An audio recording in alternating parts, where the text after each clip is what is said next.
तत्व ज्ञान को स्पष्ट करते हुए पूज्य स्वामी राम सुखदास जी कहते हैं, तत्व ज्ञान की प्राप्ति में दो मुख्य बाधाएं हैं, मोह और शास्त्रीय मतभेद।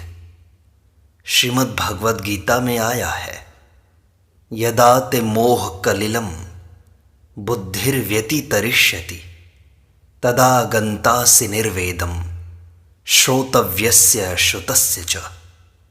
श्रुति विप्रतिपन्ना ते यदा स्थास्यति निश्चला समाधावचला बुद्धिस् तदा योगम अवाप्स्यसि। अर्थात जिस समय तेरी बुद्धि मोह रूपी दलदल को तर जाएगी, उसी समय तू सुने हुए और सुनने में आने वाले भोगों से वैराग्य को प्राप्त हो जाएगा। जिस काल में शास्त्रीय मतभेदों से विचलित हुई तेरी बुद्धि निश्चल हो जाएगी और परमात्मा में अचल हो जाएगी, उस काल में तू योग को प्राप्त हो जाएगा। अज्ञान, अविवेक को मोह कहते हैं।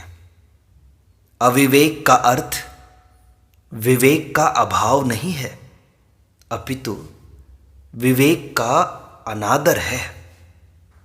अतः विवेक का आदर नहीं करना, उसको महत्व नहीं देना, उसकी तरफ ख्याल नहीं करना अविवेक है। विवेक स्वतः सिद्ध है। विवेक ज्ञान साधन है और तत्व ज्ञान साध्य है। जैसे साध्य रूप तत्व ज्ञान स्वतः सिद्ध है, ऐसे ही साधन रूप विवेक ज्ञान भी स्वतः सिद्ध है। अज्ञान का चिन्ह राग है। रागो लिंगम अबोधस्य चित्त व्यायाम भूमिषु। शरीर, धन संपत्ति, परिवार, मान बढ़ाई आदि किसी में भी राग होना अज्ञान का, मोह का लक्षण है। जितना राग है उतना ही मोह है, उतना ही अज्ञान है, उतनी ही मूढ़ता है, उतनी ही गलती है, बस उतनी ही बाधा है। इस राग के ही काम, क्रोध, लोभ, मोह, मद, मत्सर इत्यादि अनेक रूप हैं। दूसरी बाधा है श्रुति विप्रतिपत्ति, अर्थात शास्त्रीय मतभेद।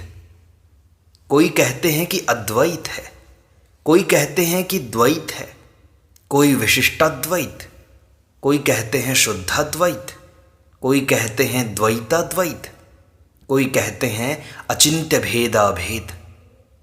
इस प्रकार अनेक मतभेद हैं। इन मतभेदों के कारण साधक की बुद्धि भ्रमित हो जाती है और उसके लिए यह निश्चय करना बड़ा कठिन हो जाता है कि कौन सा मत ठीक है, कौन सा बेठीक है। इस प्रकार मोह और शास्त्रीय मतभेद अर्थात सांसारिक मोह और शास्त्रीय मोह दोनों से तरने पर ही तत्व ज्ञान का, नित्य योग का अनुभव होता है। केवल अपने कल्याण का उद्देश्य हो और रुपए पैसे, कुटुंब परिवार आदि से कोई स्वार्थ का संबंध न हो, तो हम मोह रूपी दलदल से तर गए। पुस्तकों की पढ़ाई करने का, शास्त्रों की बातें सीखने का उद्देश्य न हो, अपितु केवल तत्व को समझने का उद्देश्य हो, तो हम श्रुति विप्रतिपत्ति से तर गए। तात्पर्य है कि हमें न तो मोह की मुख्यता रखनी है और न शास्त्रीय मतभेद की मुख्यता रखनी है। किसी मत संप्रदाय का भी कोई आग्रह नहीं रखना है। इतना हो जाए तो हम योग के, तत्व ज्ञान के अधिकारी हो गए। इससे अधिक और किसी अधिकार की आवश्यकता नहीं है।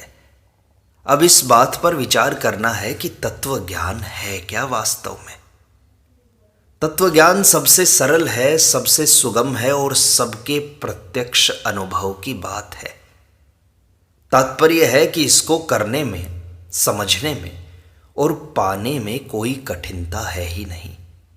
इसमें करना, समझना और पाना लागू होता ही नहीं, कारण कि यह नित्य प्राप्त है और जागृत, स्वप्न, सुषुप्ति आदि संपूर्ण अवस्थाओं में सदा ज्यों का त्यों मौजूद है। तत्वज्ञान जितना प्रत्यक्ष है उतना प्रत्यक्ष यह संसार कभी नहीं है। तात्पर्य है कि हमारे अनुभव में तत्वज्ञान जितना स्पष्ट आता है उतना स्पष्ट संसार नहीं आता। इस बात को इस प्रकार समझना चाहिए। जीव अनेक योनियों में जाता है। वह कभी मनुष्य बनता है, कभी पशु पक्षी बनता है, कभी देवता बनता है, कभी राक्षस बनता है, कभी असुर बनता है, कभी भूत प्रेत पिशाच बनता है। तो शरीर वही नहीं रहता, पर जीव स्वयं सत्ता रूप से वही रहता है। स्वभाव वही नहीं रहता, आदत वही नहीं रहती, भाषा वही नहीं रही, व्यवहार भी वैसा नहीं रहा, स्थान भी वैसा नहीं रहा, समय भी नहीं रहा वैसा। सब कुछ बदल गया, पर स्वयं की सत्ता नहीं बदली। अगर सत्ता वही नहीं रहेगी तो तरह तरह के नाम तथा रूप धारण कौन करेगा। इसलिए श्रीमद् भगवद गीता में आया है, भूतग्रामः स एवायम् भूत्वा भूत्वा प्रलीयते। वही यह प्राणी समुदाय उत्पन्न होकर लीन होता है। जो उत्पन्न होकर लीन होता है वह शरीर है, और जो वही रहता है वह जीव का असली स्वरूप अर्थात चिन्मय सत्ता होनापन है। यह आत्मज्ञान का वर्णन हुआ। अब परमात्म ज्ञान का वर्णन किया जाता है। सृष्टि मात्र में है कि समान कोई सार चीज है ही नहीं। लोक परलोक, 14 भुवन, 7 द्वीप, 9 खंड इत्यादि जो कुछ है उसमें सत्ता एक ही है। यह सब संसार प्रतिक्षण बदलता है, इतनी तेजी से बदलता है कि इसको 2 बार नहीं देख सकते। जैसे नया मकान कई वर्षों के बाद पुराना हो जाता है तो वह प्रतिक्षण बदलता है, तभी पुराना होता है। इस प्रतिक्षण बदलने को ही भूत, भविष्य, वर्तमान, उत्पत्ति, स्थिति, प्रलय, सत्य, त्रेता, द्वापर, कलयुग आदि नामों से कहते हैं। प्रतिक्षण बदलने पर भी यह हमें है रूप से इसलिए दिखाई देता है कि हमने इस बदलने वाले के ऊपर परमात्म तत्व का आरोप कर लिया है कि यह है। वास्तव में यह है नहीं, अपितु है में ही यह सब है। यह तो निरंतर बदलता है, पर है ज्यों का त्यों रहता है जितना प्रत्यक्ष है उतना यह संसार प्रत्यक्ष नहीं है। जो निरंतर बदलता है वह प्रत्यक्ष कहाँ है इतना प्रत्यक्ष है कि यह कभी बदला नहीं, कभी बदलेगा नहीं, कभी बदल सकता नहीं, बदलने की कभी संभावना ही नहीं। इसलिए गीता में आया है, ना सतो विद्यते भावो ना भावो विद्यते सतः। असत का भाव विद्यमान नहीं है और सत का अभाव विद्यमान नहीं है। तात्पर्य है कि जो निरंतर बदलता है उसका भाव कभी नहीं हो सकता, और जो कभी नहीं बदलता उसका अभाव कभी नहीं हो सकता। नहीं कभी है नहीं हो सकता, और है कभी नहीं हो सकता। असत कभी विद्यमान नहीं है और है सदा विद्यमान है। जिसका अभाव है उसी का त्याग करना है, और जिसका भाव है उसी को प्राप्त करना है। इसके सिवाय और क्या बात हो सकती है को स्वीकार करना है और नहीं को अस्वीकार करना है। यही वेदांत है, वेदों का खास निष्कर्ष है, वेदों का सार है। जो सत्ता है वह सत है, उसका जो ज्ञान है वह चित है, तथा उसमें जो दुख संताप विक्षेप का अत्यंत अभाव है वह आनंद है। सत के साथ ज्ञान और ज्ञान के साथ आनंद स्वतः भरा हुआ है। ज्ञान के बिना सत जड़ है और सत के बिना ज्ञान शून्य है। किसी भी बात का ज्ञान होते ही एक प्रसन्नता होती है, यह ज्ञान के साथ आनंद है। परमात्म तत्व सत चित आनंद स्वरूप है। वह सच्चिदानंद परमात्म तत्व है रूप से सब जगह ज्यों का त्यों परिपूर्ण है। साधक को सत और चित की तरफ विशेष ध्यान देना चाहिए। सत का स्वरूप है सत्ता मात्र और चित्त का स्वरूप है ज्ञान मात्र। उत्पत्ति का आधार होने से यह सत्ता है तथा प्रतीति का प्रकाशक होने से यह ज्ञान है। यह सत्ता और ज्ञान ही चिन्मय सत्ता है, जो कि हमारा स्वरूप है। जैसे सुषुप्ति में अनुभव होता है कि मैं बड़े सुख से सोया, अर्थात मैं तो था ही, यह सत्ता है और मुझे कुछ पता नहीं था, यह ज्ञान है। तात्पर्य यह है कि सुषुप्ति में अपनी सत्ता तथा अहम के अभाव का मुझे कुछ भी पता नहीं था, इसका ज्ञान रहता है। जैसे आँख से सब वस्तुएं दिखाई देती हैं, पर आँख से आँख नहीं दिखाई देती, अतः यह कह सकते हैं कि जिससे सब वस्तुएं दिखाई देती है वही आँख है। ऐसे ही जिसको अहम के भाव और अभाव का ज्ञान होता है वही चिन्मय सत्ता है। उस चिन्मय सत्ता के अभाव का ज्ञान कभी किसी को नहीं होता। चित्त की बुद्धि में ज्ञान रूप से आता है और भौतिक जगत में नेत्रों के सामने प्रकाश रूप से आता है। बुद्धि में जानना और न जानना रहता है तथा नेत्रों के सामने प्रकाश और अंधेरा रहता है। जैसे संपूर्ण संसार की स्थिति एक सत्ता के अंतर्गत है, ऐसे ही संपूर्ण पढ़ना, सुनना, सीखना, समझना आदि एक ज्ञान के अंतर्गत है। वे सत और चित सबके प्रत्यक्ष हैं, किसी से भी छिपे हुए नहीं हैं। इनके सिवाय जो असत है वह ठहरता नहीं है और जो जड़ है वह टिकता नहीं है।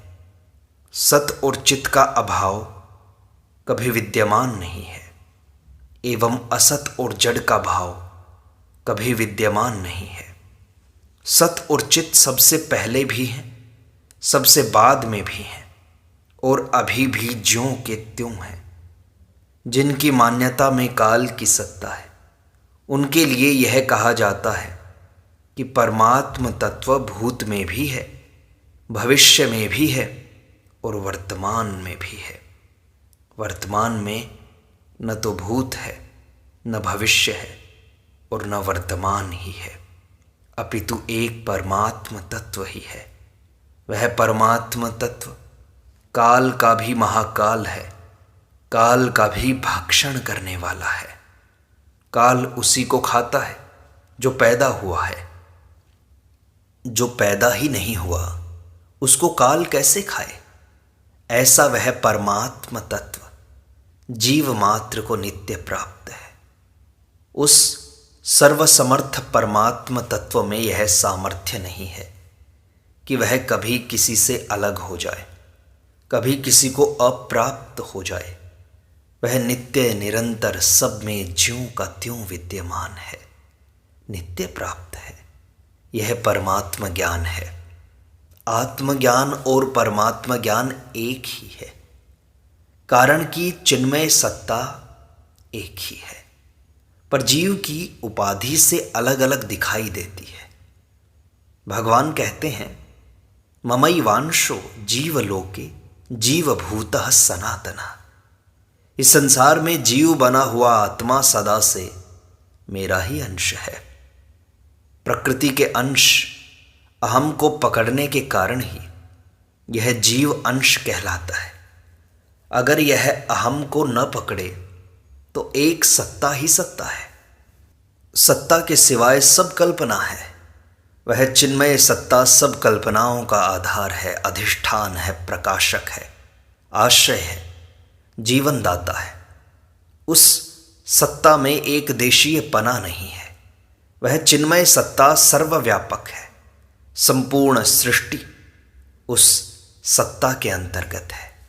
सृष्टि तो उत्पन्न और नष्ट होती रहती है, पर सत्ता ज्यों की त्यों रहती है। गीता में आया है, यथा सर्वगतम सौक्ष्म्याद आकाशम नोपलिप्यते सर्वत्रावस्थितो देहे तथा आत्मा नोपलिप्यते। जैसे सब जगह व्याप्त आकाश अत्यंत सूक्ष्म होने से कहीं भी लिप्त नहीं होता, ऐसे ही सब जगह परिपूर्ण आत्मा किसी भी देह में लिप्त नहीं होता।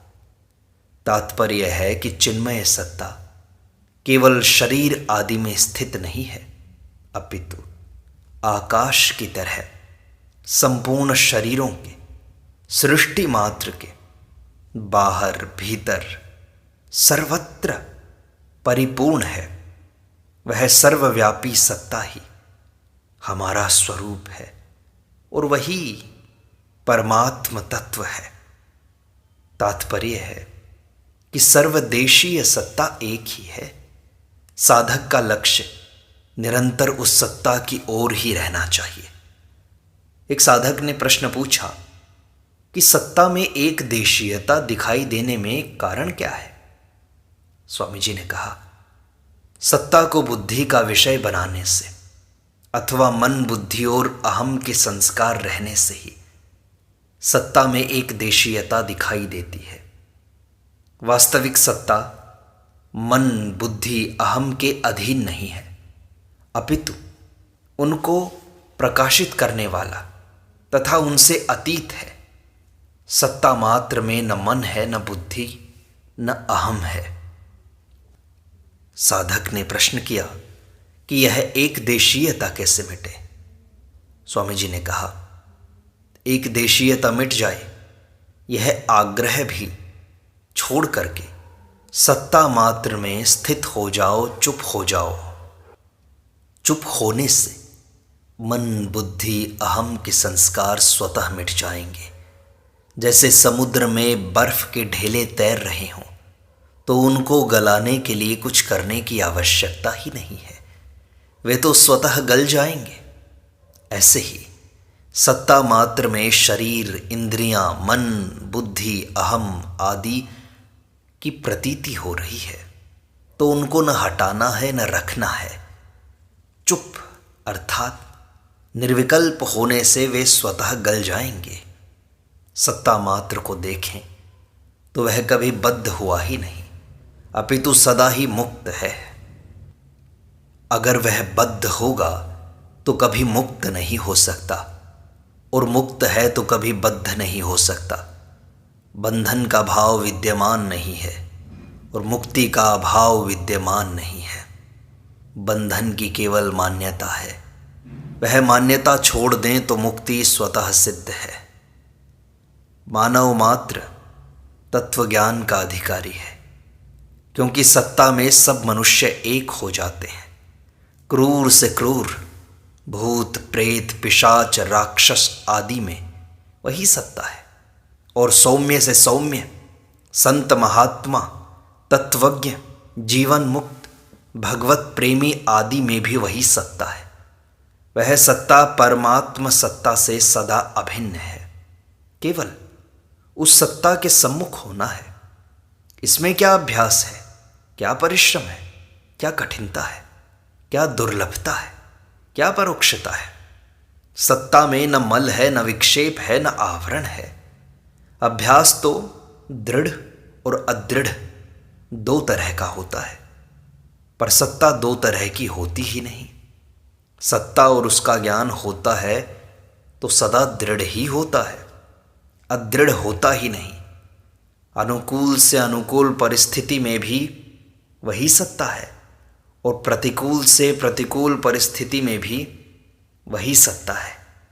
जीवन में भी वही सत्ता है, मृत्यु में भी वही सत्ता है, अमृत में भी वही सत्ता है, जहर में भी वही सत्ता है, स्वर्ग में भी वही सत्ता है, नरक में भी वही सत्ता है, रोग में भी वही सत्ता है, निरोग में भी वही सत्ता है, विद्या में भी वही सत्ता है, अविद्या में भी वही सत्ता है, ज्ञानी में भी वही सत्ता है, मूढ़ में भी वही सत्ता है, मित्र में और शत्रु में दोनों में वही सत्ता है, धनी और निर्धन में दोनों में वही सत्ता है, बलवान व निर्बल दोनों में वही सत्ता है।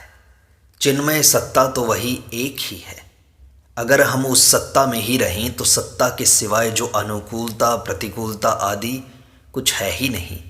जैसे छोटा बालक माँ की गोद में ही रहता है, गोदी से नीचे उतरते ही रोने लग जाता है, ऐसे ही हम उस सत्ता में ही रहें, सत्ता से नीचे उतरे ही नहीं।